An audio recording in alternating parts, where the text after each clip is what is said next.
Ako nga pala si Mark Almaris Fernandez. Nakatira ako sa Bagong Bayan 2, Bungabong Oriental, Mindoro.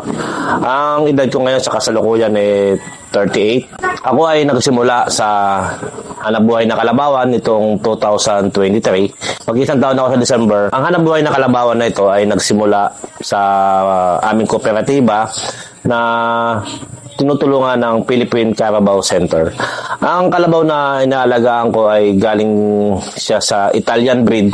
So, Italian breed to na dinala dito sa Pilipinas nung panahon ng 2014. At itong aking kalabaw na to ay island born na. Na-invite ako sa ganitong industriya kasi after ng pandemic, so walang ibang hanap buhay. Dati kasi ako nagninegosyo. So nakita ko kasi yung kahalagahan ng pagpa-farming. So wala akong malaking lupa. So ang ginamit ko is backyard. Naka-backyard ako. So hanggang 2 kalabaw siya.